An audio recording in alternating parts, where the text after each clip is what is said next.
عزیز معاف فرمائیے گا، باتیں بہت سی ہیں مگر بس اسے اور سنیے، بڑی اہم بات ہے۔ امام فرما رہے ہیں، مولا کائنات خطبہ دے رہے ہیں، اور اس خطبے کے اندر میں نے ابھی تھوڑا سا حصہ اس کا آپ کو سنایا۔ اصل میں الگ الگ خطبات ہیں جن کے نہ ریفرنس دینے کا موقع ہے، نہ یہ موقع تھا کہ 2 جملے ادھر سے 2 ادھر سے، لہذا جو خلاصہ میں نے ایک مثلاً 5 خطبے الگ الگ پڑھے، ان کا جو خلاصہ مجھے حاصل ہو گیا وہ خلاصہ میں صرف آپ کو سناتا ہوا آگے بڑھ رہا ہوں۔ امام نے ارشاد فرمایا، وہی جس میں ابھی بیان فرمایا کہ ہمارا مقابلہ دشمن سے ہوگا، کتنے ہی ہمارے ایسے ہوں گے جو ہمیں چھوڑ کر دشمن کی طرف چلے جائیں گے۔ تو یہاں کسی نے سوال کر لیا کہ مولا یہ دشمن کون ہوگا؟ کہا یہ دشمن وہی ہوگا کہ جن میں کا بڑا رسول اللہ کے مقابلے پر آیا، اس کے بعد میرے مقابلے پر آیا، اس کے بعد میرے بیٹے حسن اور حسین کے مقابلے پر آئے گا، اور اسی نسل کا ایک شخص ہمارے قائم کے مقابلے پر آئے گا۔ کہ مولا اس کا نام کیا ہوگا؟ کہ اس کا نام عثمان ابن عتبہ۔ اور پھر مولا نے بتانا شروع کیا کہ اس کی آنکھیں دبی ہوئی ہوں گی، اس کا چہرے کے اوپر گہرے گہرے نشانات ہوں گے جیسے چیچک روح ہوتا ہے، اور بہت ساری نشانیاں بتائیں جس کا اس وقت موقع نہیں کیونکہ اگلی منزل تک جانا ہے۔ امام نے بیان فرما دیا کہ یہ ہمارے قائم سے جنگ کرے گا، جو اسی نسل سے ہوگا۔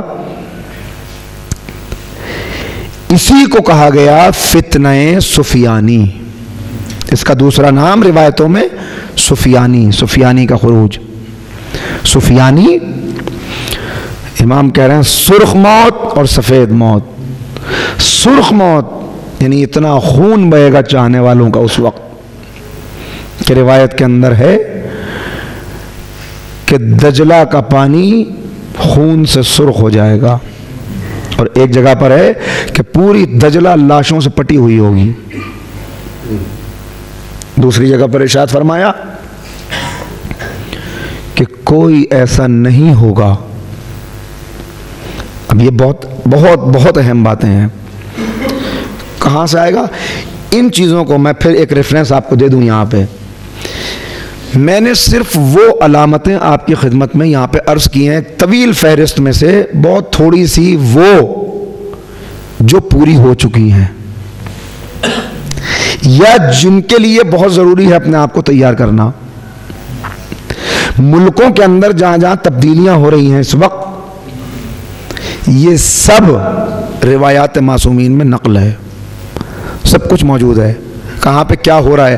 آپ ان حالات کو سامنے رکھیں اور کتابوں کو سامنے رکھیں تو ایسا محسوس ہوگا کہ بالکل آپ کو معلوم ہوگا کہ اگلا سٹیپ کیا ہے، اب آگے کیا ہونے والا ہے۔ یہ اخبار غیبیہ اسی لیے رکھے گئے کہ ہمارے چاہنے والے اذیت اور مصائب کو دیکھ کے پریشان نہ ہو جائیں، انہیں یہ اطمینان رہے کہ آج ہمارا خون بہہ رہا ہے لیکن یہ خون رائے گا نہیں جائے گا، ہمارا وارث موجود ہے۔ شاید اسی لیے رکھی گئی یہ ساری چیزیں۔ اس کا دارالسلطنت شام ہوگا، شام سے اس کے لشکر روانہ ہوں گے مختلف جگہوں پر۔ شام پہ قبضہ کرنے کے بعد، شام کو اپنا دارالسلطنت بنانے کے بعد، مختلف شہروں جس میں مصر اور ترکی ہے کہ ان کو یہ اپنے اقتدار میں لے آئے گا، اور اس کے بعد 2 لشکر روانہ کرے گا، ایک کوفے کی طرف، دوسرا حجاز کی طرف، مکہ و مدینہ کی طرف۔ کوفے والا لشکر بڑی خوریزی کرے گا کوفے کے اندر، اور صاحبان ایمان کی ایک بڑی جماعت کو قتل کرے گا۔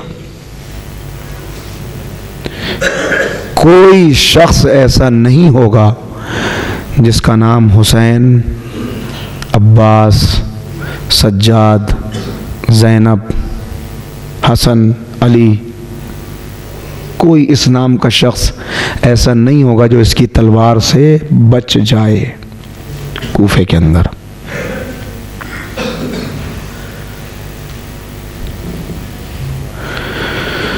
تو اب تو بڑا، اور مومن خواتین کو، انتہائی پاک باز مومن خواتین کو گرفتار کرے گا، انہیں گرفتار کر کے اس کا لشکر جا رہا ہوگا